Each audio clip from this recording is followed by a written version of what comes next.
गायत्री तीर्थ हरिद्वार शांति कुंज अपना शताब्दी वर्ष इस पे मना रहा है और ख़ास बात ये है कि तमाम वीआईपी उसमें आएंगे। मेरे साथ दल नायक हैं डॉक्टर चिन्मय पंड्या।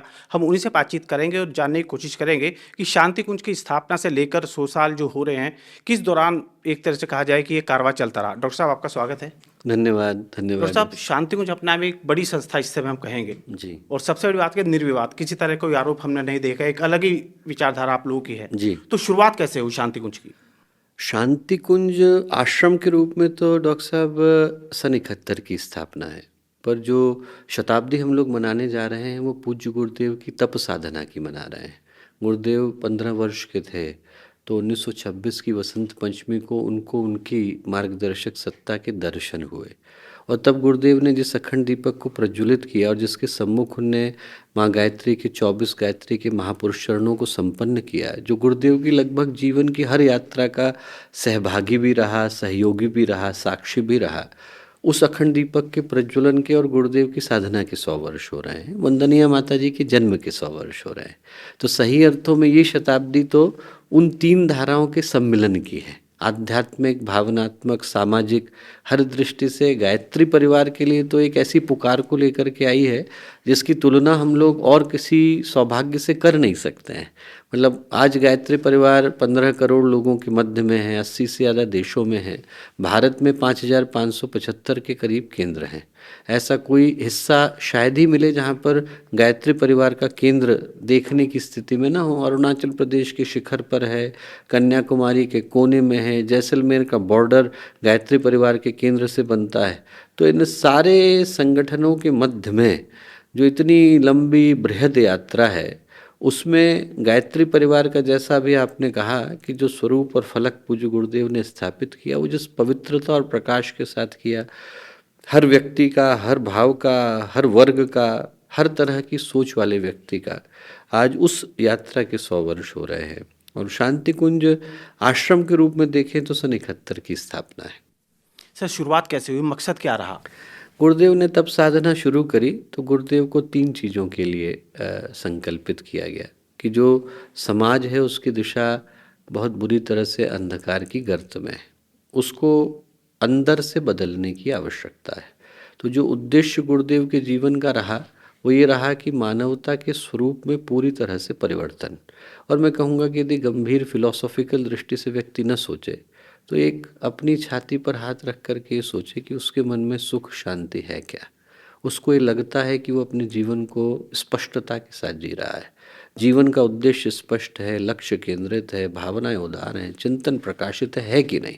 यदि नहीं है तो गुरुदेव ने कहा कि उसका समाधान बाहर से नहीं आता, अंदर से आता है। उद्देश्य रखा मनुष्य में देवत्व का उदय, धरती पर स्वर्ग का अवतरण। और शब्दों के अंदर बड़ा गंभीर ज्ञान है। देवत्व का उदय, उदय का मतलब ये नहीं है कि आपको बाहर से लाना है, वो देवत्व हमारे भीतर ही विद्यमान है। उसी को जगाने के लिए हमें प्रयत्न को, प्रयास को करने की आवश्यकता है। और उसकी शुरुआत कहाँ से होती है? बाहर से नहीं, भीतर से होती है। मनुष्य का भावनात्मक नवनिर्माण। बाहर से चीज़ को बदलने की आवश्यकता नहीं, व्यक्ति को भीतर से बदलने की आवश्यकता है। बाहर तो मोबाइल सेट लेके घूम रहा हूँ, भगवान स्विच ऑफ कर देगा एक दिन। इसके अंदर का जो सिम है वो मूल्य का है, उस सिम का अपग्रेडेशन जरूरी है। तो गुरुदेव ने उस सोच को सन 62 में दिया, जिसको हम लोग युग निर्माण योजना कह करके पुकारते हैं। और धीरे धीरे मैं अकेले ही चला था जानिबे मंजिल, मगर लोग साथ आते गए, कारवां बनता गया। गुरुदेव का आवाहन था और लोग जुड़ते चले गए। देखते देखते वो स्वरूप इतना बड़ा हो गया कि गुरुदेव फिर मथुरा से हरिद्वार आए, सन 71 में शांति कुंज की स्थापना करी। और शांति कुंज, हम लोग छोटे थे ही पले बड़े हैं, छोटे थे तो 35 लोग रह पाते थे, आज बढ़ते बढ़ते 25,000 लोग रह पाते हैं। पर जो खूबसूरती है उसकी वो ये कि जो भाव गुरुदेव ने पहले दिन रखा था वो आज भी है। जो 35 लोगों के लिए था वो 25,000 के लिए भी है। भाव यही रखा था कि पैसा हम एक नहीं लेंगे, और आज तक हम लेते नहीं हैं। चलते चलते 54 वर्ष हो गए, चाहे व्यक्ति एक दिन के लिए आए या 100 दिन के लिए आए, पैसा उससे एक लिया नहीं जाता। हर व्यक्ति का, किसी भी तरह के बैकग्राउंड के व्यक्ति का स्वागत है। उद्देश्य गुरुदेव ने एक ही रखा कि आपको यहाँ से अपने जीवन को बदलने के संकल्प को लेकर के जाने की आवश्यकता है। और आज गायत्री परिवार की दृष्टि से देखें तो 7 मुख्य धाराओं में गुरुदेव ने काम बताया। सबसे पहला तो मेरा अपना ही परिवर्तन है। उस समय में भारत के बड़े प्रसिद्ध पत्रकार थे, वो गुरुदेव से मिलने के लिए आए। इंडियन एक्सप्रेस समूह के चीफ एडिटर हुआ करते थे। उन्होंने गुरुदेव से कहा कि Gurudev, it's such a mammoth organization, why don't you publicize it.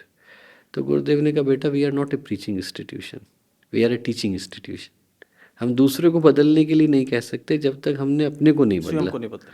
बोले हमें तो एक ही को बदलना है और वो अपने को बदलना है। हमारा जीवन ही दूसरे के लिए विज्ञापन होना चाहिए। तो गुरुदेव ने उस भाव को बड़ी गहराई के साथ लोगों के मन में प्रतिष्ठित किया कि हमारा आत्म परिष्कार ही समाज के कल्याण का आधार है। तो वो मूल में वही भाव है।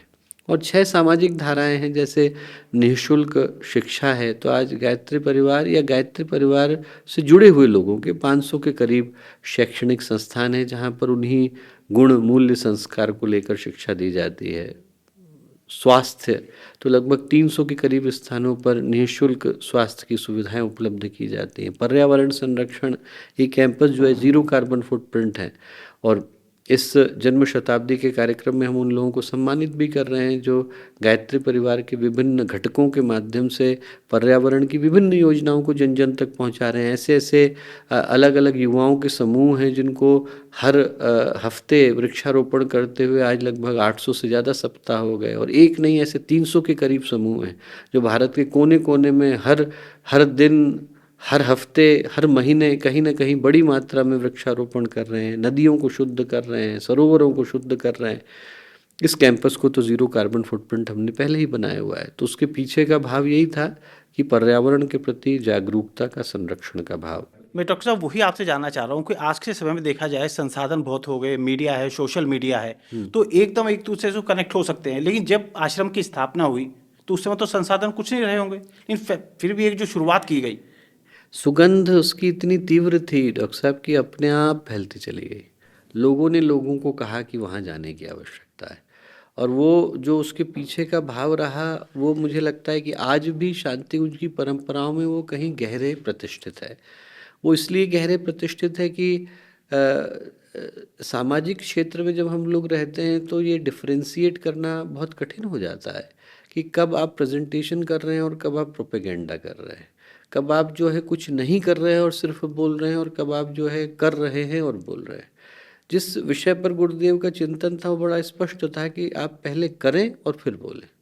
जब आपने किया तो आप उसके बोलने के हकदार हो जाते हैं, कि आप दूसरे को बताने के हकदार हो जाते हैं कि आपको क्या करना है। पर बिना किए बोलने वाली परंपरा यहाँ कभी रही ही नहीं। तो मुझे लगता है कि वो सबसे बड़ा आधार बना। लोगों ने दूसरे को देख करके अपने जीवन को बदलना शुरू करा। एक भारत के बहुत प्रतिष्ठित व्यक्ति, ये नाम लेना उत्तम नहीं होगा, मैं उनसे पूछा, बोले मेरे जीवन को गायत्री परिवार ने बदला। मैंने कहा कैसे बदला? तो वो बोले कि वो बहुत बड़े पद पर थे, और जब वो उस पद से, बोले मेरे जो सहयोगी रहे, जो मेरे यहाँ क्लर्क थे, बोले वो गायत्री परिवार से थे। बोले उस विभाग में आने के लिए लोग इतना ज़्यादा भ्रष्टाचार करते थे क्योंकि सबसे ज़्यादा पेइंग डिपार्टमेंट था। बोले वो इतने ईमानदार थे कि उनने कभी किसी से एक पैसा नहीं लिया। बोले जैसे ही बीच का 2 मिनट का समय आता है, उसी में वो गायत्री मंत्र लेखन के लिए बैठ जाते थे। तो मैंने उनसे पूछा उन्होंने आपको क्या सिखाया? बोले सबसे खूबसूरत बात है कि उनने मुझे कभी कुछ सिखाया ही नहीं। बोले वो बोलते ही नहीं थे। बोले पर मैं उनके जीवन को देख करके बदला। और मुझे लगता है कि वो जो सुगंध थी जो लोगों के व्यक्तित्व के माध्यम से फैली, उसने लोगों के हृदय को, जीवन को, आचरण को, उनकी चेतना को कहीं गहरे छूने का कार्य किया। और वही गायत्री परिवार की सबसे बड़ी पूंजी है। अभी हम जन्म शताब्दी के कार्यक्रम में ही देखें कि एक पुकार पर अंडमान के आदिवासी चले आ रहे हैं, मिजोरम के आदिवासी आ रहे हैं, नागालैंड के आदिवासी आ रहे हैं, दूर दूर के लोग आ रहे हैं। किसी को बुलाने के लिए हम लोगों ने कहा नहीं, हम तो बल्कि लोगों को रोकने का प्रयत्न कर रहे हैं कि जितनी कैपेसिटी है उतनी ही कैपेसिटी के लोग आएँ, उससे ज़्यादा ना आए। पर लोगों की भावना इतनी प्रबल है, लोगों के अंदर की सोच इतनी प्रबल है, लोगों के अंदर की चाहत इतनी है। आज की तारीख में जहाँ पर आप बिना किसी कमर्शियल इंटेंट के व्यक्ति को घर में भी नहीं बिठा सकते हैं, लोग अपनी भावना, अपना पैसा, अपना श्रम, अपनी योग्यता लगा करके आते हैं। तो गुरुदेव का तब पुण्य प्रकाश वही इसका आधार है। डॉक्टर साहब करीब 27 साल से मैं शांति कुंज को कवर कर रहा हूँ। पहले प्रिंट में था, फिर टीवी में रहा मैं। जी। तो लेकिन मेरे दिमाग में हमेशा एक बात आती है, आज के समय में जो तमाम संस्थाएं हैं, चाहे वो धार्मिक संस्थाएं हों आपकी, कहीं ना कहीं राजनीतिकरण उनका हुआ है, लेकिन शांति कुंज ने बिल्कुल अपने को अलग रखा है। गुरुदेव का बड़ा स्पष्ट डॉक्टर साहब भाव रहा। गुरुदेव का भाव ये था कि सरकार को देखे नहीं, समाज को भूले नहीं, कि हम लोग समाज उन्मुख संस्थान हैं। और ऐसा नहीं कि कोई कोई पायदान या समाज का कोई घटक एक से बड़ा है और एक से छोटा है। सरकार प्रशासन का अपना गंभीर दृष्टि से मूल्य है। दोनों की धाराएं अलग अलग हैं। दोनों की धाराएं इस दृष्टि से हैं कि यदि शासन सुव्यवस्था रखनी है तो सरकार की आवश्यकता है, अपराध पर नियंत्रण रखना है सरकार की आवश्यकता है, पॉलिसीज़ का निर्माण करना है सरकार की आवश्यकता है, व्यक्ति के अंतःकरण को बदलना है तो हमारी आवश्यकता है। व्यक्ति ने अपराध कर दिया और वो अपराध करने के बाद उसकी जो व्यवस्था बनानी है वो सरकार है, प्रशासन है, समाज है। व्यक्ति अपराध न करे, उसके अंदर समाज के लिए अच्छा करने का भाव आए, उसका अंतःकरण परिष्कृत, उसके लिए हम लोग हैं। तो गुरुदेव ने कहा कि जो हमारी धारा है वो व्यक्ति के अंदर अच्छे सोच को, अच्छी भावना को प्रतिष्ठित करना है। वो नागरिक के रूप में कहाँ सुनियोजित हो सकता है, ये सरकार और प्रशासन की आवश्यकता है। वो एक व्यक्ति के रूप में परमात्मा का प्रतिनिधि कैसे बन सकता है, वो हमारा क्षेत्र है और हम लोग उसी क्षेत्र में कार्य करते हैं।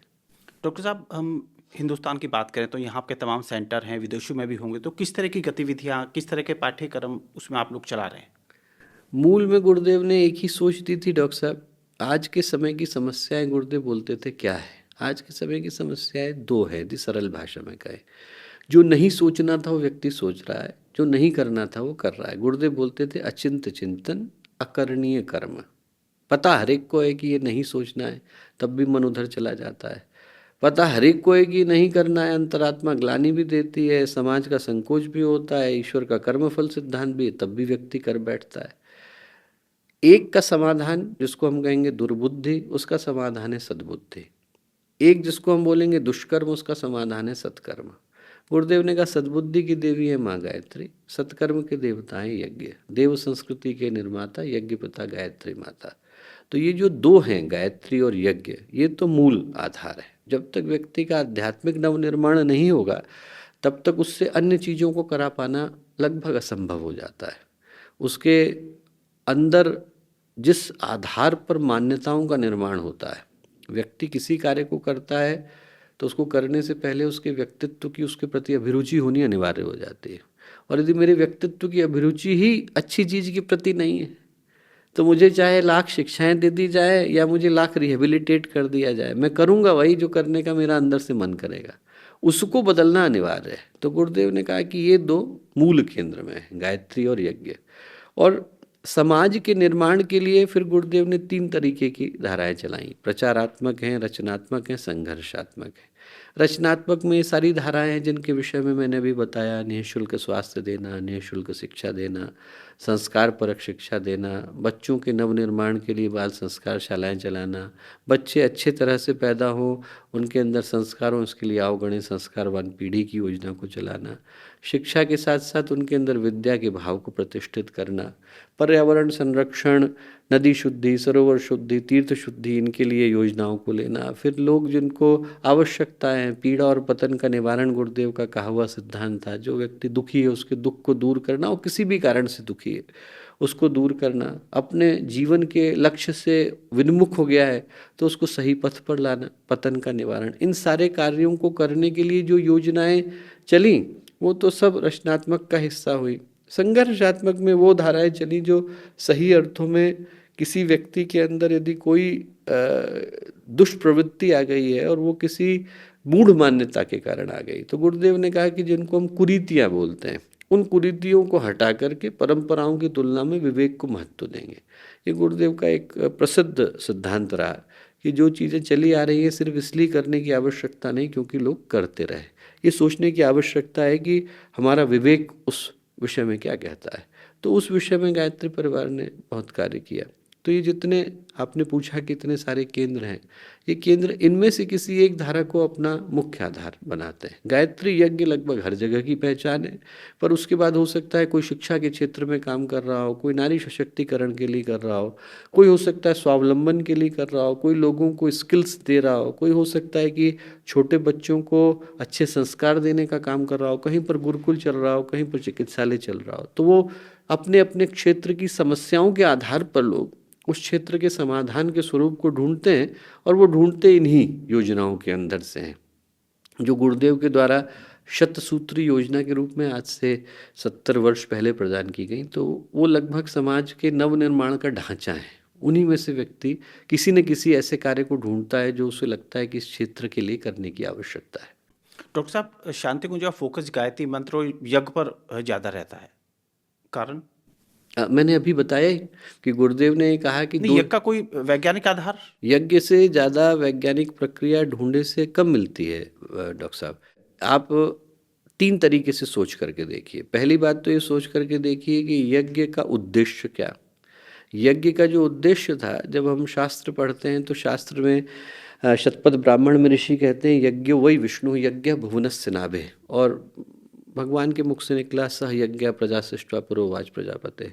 उद्देश्य था वातावरण का परिशोधन। ऊर्जा के 2 घेरे हैं, एक वो जो आपको दिखाई पड़ता है, एक वो जो नहीं दिखाई पड़ता। जो दिखाई पड़ता है और प्रभावित करता है उसको हमने पर्यावरण कहा, धूप है, बारिश है, मौसम है, जलवायु है। एक वो है जो नहीं दिखता पर प्रभावित करता है। श्रवण कुमार अपने माता पिता को कंधे पर ले जा रहे थे, जैसे मई दानव की नगरी में पहुंचे वैसे ही माता पिता को जमीन पे बैठा दिया। भाई ने भाई को मारा था उस जगह। वातावरण विभत्स था, विकृत था। बोले अरे आप लोग अंधे हो, लंगड़े थोड़ी हो, चल के जाओ अपने आप। माता को पिता को लगा क्या हो गया हमारे पुत्र को, श्रवण कुमार ऐसा बोल रहे हैं। उनने महसूस किया कि जगह का वातावरण विषाक्त है। उनने कहा बेटा यहाँ तक लाए हो, थोड़ा दूर और ले जाओ। जैसे ही वहाँ से हटे तो श्रवण कुमार का हृदय बदला। तो कहने का अर्थ बड़ा स्पष्ट है कि हर जगह पे धुआं फैल जाए तो आपके फेफड़े कितने मजबूत हो, आपको सांस थोड़ी लेते बनेगी। वैसे ही वातावरण विषाक्त हो गया तो व्यक्ति का अंतःकरण मजबूत होते हुए भी उससे प्रभावित करता है। उस वातावरण की शुद्धि के लिए यज्ञ अनिवार्य कर्म था। इसीलिए आप इतिहास उठा के देखिए, भगवान ने रावण को मारा, सबसे पहले जाकर के दशाश्वमेध घाट पे बैठकर अश्वमेध को किया। भगवान कृष्ण ने 3 बार अश्वमेध, 3 बार वाजपेयी, 3 बार राजसूय की। उस परंपरा के पीछे कारण ये था कि जो सटल वर्ल्ड है उसकी शुद्धि अनिवार्य है, शास्त्रीय दृष्टि से ये कारण। दूसरा कारण कि यज्ञ जो है वो किस संदेश को देता है। यज्ञ संदेश देता है यजन के। यजन शब्द का अर्थ है, जिसको यदि आप शास्त्रीय भाषा में कहें तो हमारे अंदर देवत्व के गुणों को अभिवर्धित करना हो। देवत्व क्या हुआ? देवो दानदवा दीप दानदवा द्युस्थिति भवतिवा, जिसके अंदर देने की भावना है, उस भावना को पोषित करना। यज्ञ का अर्थ है कि मैं उस भावना को पोषित करूं जिसके माध्यम से मैं लोगों तक उनकी समस्या को, कष्ट को, दुख को बांटने का आधार बनता हूं। दधीची ने जब अपनी अस्थियां दी तो शास्त्रों ने कहा कि दधीची ने जीवन यज्ञ किया। वो यज्ञीय जीवन कहने का कारण क्या है? यज्ञ कोई अग्निहोत्र तो किया नहीं था वहाँ, इसलिए कि उनने मानवता के लिए अपने जीवन का परित्याग किया। तो जब जीवन ही यज्ञ बन जाए, जब हमने अपने आप को आहूत कर दिया, समर्पित कर दिया, तो दूसरा कारण। और जो तीसरा प्रमुख कारण है वो ये कि यज्ञ एक बहुत ही सटीक चिकित्सा का माध्यम है। कैसे? आप यज्ञ करते हैं, कार्बन डाइऑक्साइड निकली, पहले दोनों तरफ जो है प्लांट के हेजेस होते थे, वो लेते थे, आपको बदले में ऑक्सीजन देते थे। जब वो ऊपर गए तो फ्री रेडिकल्स में हाई है। फ्री रेडिकल में हाई होने के कारण उस जगह पर यज्ञात भवंती पर्जन्य, बारिश होनी अनिवार्य हो जाती थी। नेगेटिव आयंस अट्रैक्ट करते हैं। उस जगह पर बारिश होती थी, वहाँ के जो सीजनल डिसऑर्डर्स है वो ख़त्म होते थे। और जो सबसे बड़ी बात है, जैसे आप यज्ञौषधि लेते हैं तो जो शांति कुंज में यज्ञौषधि बनती है उसके अंदर कम से कम 14 तरीके की हवन सामग्री के अंदर जड़ी बूटियाँ डलती हैं। क्यों डलती हैं? To deliver a drug inside any one's body you need 3 kind of mechanisms. You can either deliver it orally, अब मैं सीधे गोली खिला सकता हूँ। गोली खिलाऊंगा तो समस्या है कि वो हेपेटोबिलियरी सर्कुलेशन में जाती है, लिवर में जाएगी, किडनी में जाएगी। इसीलिए क्या होता है कि आपको आवश्यकता 112 मिलीग्राम पैरासीटामोल की होगी पर आप 400 दोगे, क्योंकि हेपेटोबिलियरी सर्कुलेशन में जानी है। मिनिमाइज कर सकते हैं उसे। We can give directly to injection that goes straight to the tissues and organs, पर वो पेनफुल है।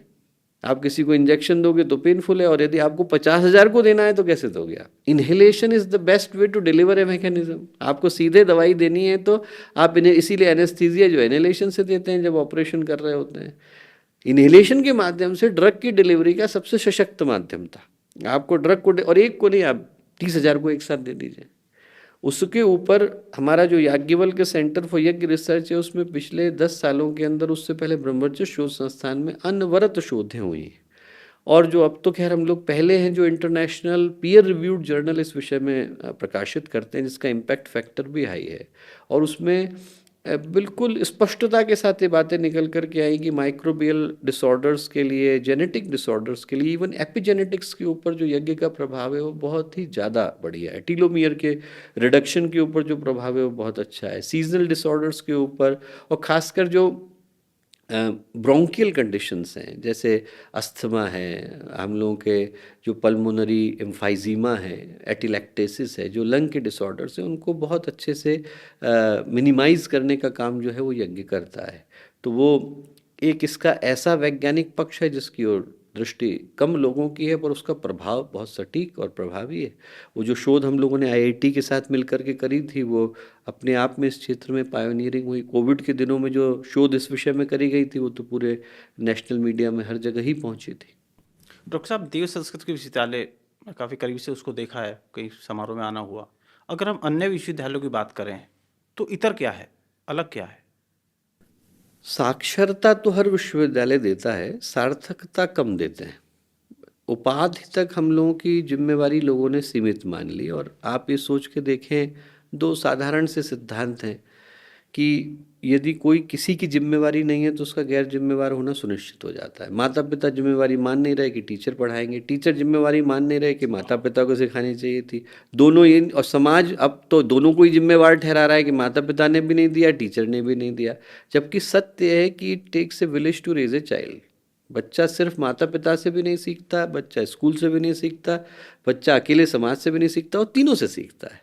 वो उन सिद्धांतों को घर में भी सीखता है, उन सिद्धांतों को क्लास में भी सीखता है, उन सिद्धांतों को उन जगहों पे भी सीखता है। हम लोग कोशिश ये करते हैं कि उन गुणों का अभिवर्धन कर सकें जिसके आधार पर चरित्र का निर्माण होता है। गुरुदेव ने बहुत स्पष्ट चिंतन दिया कि आप डॉक्टर बनाइए, इंजीनियर बनाइए, पर सबसे पहले अच्छा इंसान बनाइए। अच्छा इंसान बनता है तो बाकी की सारी चीज़ों को दे पाना संभव हो पाता है। तो उसका लर्निंग मटेरियल का डेवलपमेंट हो, चाहे क्यूरिकुलम की प्लानिंग हो, जैसे हम अकेले विश्वविद्यालय है जहाँ हम लाइफ मैनेजमेंट पढ़ाते हैं, जीवन प्रबंधन, कि आप बाकी का प्रबंधन सीखें उससे पहले जीवन प्रबंधन सीखें, शिष्टाचार सीखें, आपको खड़े कैसे होना है, बैठना कैसे, बोलना कैसे, सुबह अपना बिस्तर कैसे लगाना है, सुबह उठ करके पहले किससे बात करनी है, आपकी डेली रूटीन के मैनेजमेंट से लेकर रिलेशनशिप का मैनेजमेंट, आपकी क्रिएटिव एक्सीलेंस से लेकर स्पिरिचुअल एक्सीलेंस, उसको सिखाने का एक बड़ा सटीक माध्यम वहाँ पर होता है। फिर भारतीय संस्कृति की जो अभिनव परंपराएं, वो उसका मूल आधार रही। मूल आधार इस दृष्टि से रही क्योंकि देव संस्कृति नाम ही है उसका। सा प्रथमा संस्कृति विश्ववारा, ऐसा यजुर्वेद का मंत्र कह करके पुकारता है। वो संस्कृति जो मानवीय संस्कृति है, मानवता परक संस्कृति है, वो विद्यार्थी के जीवन में आए। तो उसका लर्निंग प्रोसेस से लेकर के टीचिंग की जो प्रोसेस है, टीचिंग की प्रोसेस से लेकर extra curricular activity, extra curricular activity से लेकर इंटर्नशिप है, इंटर्नशिप से लेकर जो बात का फॉलोअप है, सारा जो स्पेक्ट्रम है, इसमें मूल रूपेण उन्हीं भावों को रखा गया है जिससे विद्यार्थी का जीवन, चिंतन, आचरण, व्यवहार ये परिपक्व होते हैं और परिष्कृत होते हैं। यही उसका मूल आधार है। डॉक्टर साहब, शताब्दी पर्व आप लोग मना रहे हैं समारोह, तो जी, किस तरह के आयोजन होंगे, क्या ये रूपरेखा उसकी तैयार की गई है? हम लोगों के लिए तो बड़ा डॉक्टर साहब सौभाग्य का अवसर है। मैं कह ही रहा था इस बात को कि तीनों धाराएं जैसे गंगा यमुना सरस्वती मिलती हैं तो प्रयाग बनता है। और ये हम लोग सौभाग्यशाली हैं कि हमें जन्म इस समय में मिला जब वंदनीय माता जी के अवतरण के, पूज्य गुरुदेव की साधना के, अखंड दीपक के प्राकट्य के 100 वर्ष हो रहे हैं। और चूंकि अखंड दीपक के प्रज्वलन के 100 वर्ष वसंत पंचमी को होंगे, और अखंड दीपक सही अर्थों में गायत्री परिवार के संगठनात्मक स्वरूप का आधार रहा। 1926 पे शुरुआत 1926 हुई। वसंत पंचमी से प्रारंभ हुआ। तो चूंकि वो 100 वर्ष हो रहे हैं, तो इसलिए जो प्रथम सम्मेलन है वो कार्यकर्ता परक सम्मेलन है। वो सभी लोग जो एक तरीके से गायत्री परिवार का नींव का पत्थर कहे जा सकते हैं, वो 80 से ज़्यादा देशों से और 5000 से ज़्यादा केंद्रों से यहाँ पर पहुँच रहे हैं। और उसमें जो परिचर्चाएं हैं वो हम लोगों की 3 विषयों को ध्यान में रख कर के एक तरीके से आने वाले वर्षों का ब्लूप्रिंट तैयार करना है। हमारे कार्यकर्ताओं का स्वरूप, केंद्रों का स्वरूप, कार्यक्रमों का स्वरूप। और इसके साथ साथ कुछ ऐसे सेशन हैं जो समाज के गणमान्य अतिथियों के साथ रखे गए हैं, जैसे जो आध्यात्मिक व्यक्तित्व है हरिद्वार के, सारे महान और पूज्य संत हैं, उन लोगों के साथ जो विषय हैं वो उन विषयों को ध्यान में रख करके जिनके माध्यम से समाज का नवनिर्माण होता है। और जो विषय सामाजिक दृष्टि से प्रतिष्ठित लोगों के साथ रखे गए हैं वो विषय रखे गए हैं जो गायत्री परिवार की सामाजिक अवधारणा को बताते हैं, जैसे पर्यावरण संरक्षण को ध्यान में रख करके सेशन है, जैसे राष्ट्र सेवा को ध्यान में रख करके सेशन है, जैसे आने वाले समय की पीढ़ी के नवनिर्माण के लिए, उदीयमान भारत के नवनिर्माण के लिए सेशन है। तो उसका उद्देश्य यही है कि वो सारे विषय जिनके माध्यम से राष्ट्र, समाज और मेरा अपना निर्माण सुनिश्चित हो पाता है, उनको ध्यान में रख करके चिंतन किया जा सके। तो कितने हजार आपके साधक हैं जो आएंगे, देश विदेश से भी रहेंगे, कुछ वीआईपीज भी रहेंगे? इसमें 30,000 से ज़्यादा लोगों का हम लोग अनुमान लगा रहे हैं। वहाँ पर निर्माण पूरी तरह से संपन्न हो चुका है। उसका जो प्रारंभ है वो माननीय मुख्यमंत्री जी और केंद्रीय मंत्री और माननीय राज्यपाल महोदय जी के द्वारा होगा। उसके उपरांत ही विश्वविद्यालय का समावर्तन दीक्षांत समारोह है। उसमें विश्वविद्यालय के विद्यार्थियों की उपाधि ग्रहण करने के साथ ही साथ बहुत समाज के प्रतिष्ठित लोगों का आगमन हो रहा है। उसी दिन शाम को आदिवासी सम्मेलन रखा है। हम लोगों ने पहला सम्मेलन इस भाव के साथ रखा है कि उस क्षेत्र में पूज्य गुरुदेव का कार्य सबसे पहले रहा और सबसे ज़्यादा व्यापक रहा और सबसे ज़्यादा स्थिरता और गंभीरता के साथ रहा। तो इसमें छत्तीसगढ़, बस्तर, उड़ीसा, वहाँ से लेकर गुजरात, दक्षिण भारत, अंडमान निकोबार, पूर्वोत्तर, हिमालय के दोनों ही खंड के अपने कुमायूं और गढ़वाल दोनों ही जगह से जितने जनजातियों के समूह हैं वो अपनी संस्कृति, परंपरा, परिधान पर ये वो लोग हैं जो गायत्री परिवार के कार्यकर्ता हैं, वो उन भावों को लेकर के आ रहे हैं। डॉक्टर साहब, इस कार्यक्रम के जरिए क्या संदेश जाएगा देश दुनिया में, जो आपकी कोशिश भी होगी कि युवाओं में भी एक मैसेज जाना चाहिए? हम लोगों का जो मूल भाव है वो ये कि हम लोग ऐसे व्यक्तित्वों का निर्माण कर सकें जिनके आधार पर समाज का जो सुनिर्माण है वो सुनिश्चित हो पाता है। तो जो संकल्प हैं वो उसी आधार पर लिए जा रहे हैं। आत्मनिर्माण से लेकर राष्ट्र निर्माण के संकल्प हैं। पर्यावरण की रक्षा के लिए भारत के हर जिले के अंदर वृक्षारोपण से लेकर उपवनों के निर्माण, तीर्थ शुद्धि से लेकर जल शुद्धि, इन संकल्पों को ले रहे हैं। नदियों की शुद्धि के संकल्प को ले रहे हैं। उसके साथ साथ नशे से पूरी तरह मुक्त कराने के संकल्प को ले रहे हैं। एक ये संकल्प ले रहे हैं कि जो राष्ट्र है, राष्ट्र का निर्माण ऐसे युवाओं के द्वारा कर पाना संभव है जिन युवाओं के अंदर भारत के प्रति, भारतीय संस्कृति के प्रति और भारतीय विरासत के प्रति गंभीर भाव हो। तो वैसे संकल्प लेने वाले युवाओं को आगे लाने का प्रयत्न है। हर दिन की थीम अलग है, हर दिन की सोच अलग है। समय देने के लिए बहुत बहुत धन्यवाद डॉक्टर साहब। धन्यवाद।